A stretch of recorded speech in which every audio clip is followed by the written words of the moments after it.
Hello everyone, स्वागत है आप सभी लोगों का क्लास 9th रसायन विज्ञान अध्याय 4 परमाणु की संरचना में। यह वीडियो का भाग 6 है। इसमें हम पढ़ेंगे रदरफोर्ड का अल्फा प्रकीर्णन प्रयोग। तो चलिए देखते हैं रदरफोर्ड का अल्फा प्रकीर्णन प्रयोग क्या होता है। सन 1911 में वैज्ञानिक रदरफोर्ड ने अल्फा प्रकीर्णन प्रयोग किया, जिससे नाभिक की खोज हुई। ठीक है। रदरफोर्ड ने 1911 में एक अल्फा प्रकीर्णन प्रयोग किया, उसी के द्वारा एक नाभिक की खोज हुई। तो उन्होंने प्रयोग की व्यवस्था कैसे की थी? तो सबसे पहले रदरफोर्ड ने अपने प्रयोग के लिए निम्नलिखित चीजों का उपयोग किया था। पहला था सोने की बहुत पतली पन्नी।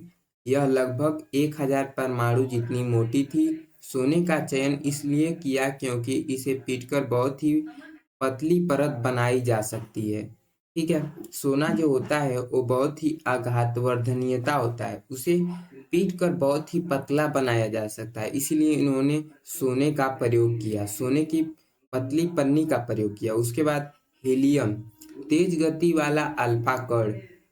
अल्फा कण वास्तव में द्वि आवेशित हीलियम आयन होते हैं। इन पर धनावेशित और इनका द्रव्यमान 4u होता है। इन्होंने तेज गति वाले अल्फा कण जैसे कि हीलियम, ठीक है, हीलियम लिया क्योंकि यह बहुत ही तेज आवेशित गति से सोने की पन्नी पर आक्रमण करता था।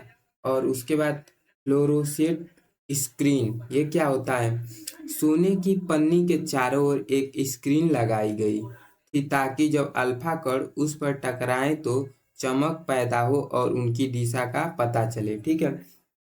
इसका इसलिए प्रयोग किया गया था क्योंकि जब सोने की जो पन्नी थी, ठीक है, यहाँ पर मान लीजिए हमने सोने की पन्नी लगा दी और यहाँ पर हीलियम के कणों का बौछार हम करा रहे हैं सोने की पन्नी पर, तो इसके पीछे हम फ्लोरोसेंट स्क्रीन लगा रहे हैं। तभी पता चलेगा कि जो ये सोने पर, ठीक है, सोने पर हीलियम के कण का आक्रमण हो रहा है, तो यह जो किरण है किस दिशा में जा रही है वो फ्लोरोसेंट स्क्रीन के द्वारा ही पता चलेगा। ठीक है। अब देखिए उसके बाद हम देखते हैं प्रयोग से क्या पता चला। जब इन्होंने सोने की पतली पन्नी ले ली और हीलियम लिया और फ्लोरोसेंट स्क्रीन का उपयोग किया, तो प्रयोग करके क्या पता चला। तो देख, जब अल्फा कणों की बौछार सोने की पन्नी पर की गई तो रदरफोर्ड ने कुछ बेहद चौंकाने वाली चीजें देखी। पहला क्या था? अधिकांश अल्फा कण बिना किसी रुकावट के सोने की पन्नी पार करके सीधे निकल गए। ठीक है। कुछ अल्फा कण अपने मार्ग से बहुत छोटे कण पर विक्षेपित हो गए। ठीक है।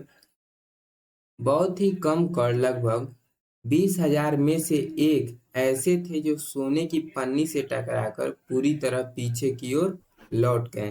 तो देखिए डायग्राम में, जैसे कि ये जो है, ठीक है, ये पूरा जो है सोने की पन्नी है। ठीक है, सोने की पन्नी है और ये हीलियम के कण है जो सोने की पन्नी पर आक्रमण कर रहे हैं। ठीक है। तो देखिए कुछ अल्फा कण जो है परमाणु के नाभिक से सीधे निकल गए हैं। देखिए ये सीधा निकल गया, ये भी सीधा निकल गया। कुछ कण जो है वह सोने की पन्नी से थोड़ा सा विक्षेपित हो गए, जैसे ये हुआ है, ये हुआ है, ये हुआ है। उसके बाद कुछ कण जो थे सीधे बीच से नाभिक से वापस मुड़ गए, यानी कि 180 डिग्री पर वापस मुड़ गए। ठीक है। अब देखिए जब इन्होंने इतना प्रयोग कर लिया तो उसके बाद प्रयोग से निकलने वाले निष्कर्ष क्या थे? तो परमाणु का अधिकांश भाग भीतर से खाली है क्योंकि ज्यादातर अल्फा कण बिना मुड़े सीधे निकल गए। जो परमाणु था इसमें जब सोने जो परमाणु था, जब इससे अल्फा कणों का बौछार कराया तो कुछ कण जो थे सीधे निकल गए। इससे पता चलता है कि अधिकांश जो भाग था वह खाली था। उसके बाद केंद्र में धनावेश, क्योंकि अल्फा कण भी धनावेशित होते हैं और समान आवेश एक दूसरे को ढकेलते हैं। इसलिए जो कुछ कणों का मुड़कर यह दिखाता है कि परमाणु के बीच में कोई भारी धनावेश भाग मौजूद है। ठीक है।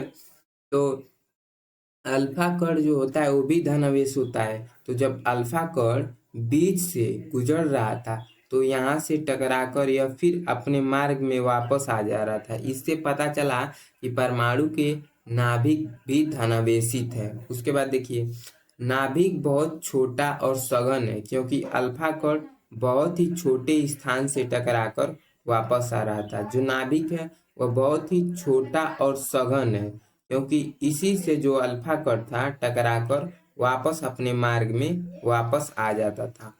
अब देखिए, अब मिलते हैं इससे अगले वाले लेक्चर में। तब तक के लिए धन्यवाद। यदि आप वीडियो के लास्ट तक बने हैं तो प्लीज़ चैनल को सब्सक्राइब और लाइक, और जो भी आपके क्वेश्चन बनते हैं उन्हें कमेंट बॉक्स में ज़रूर लिखें। धन्यवाद।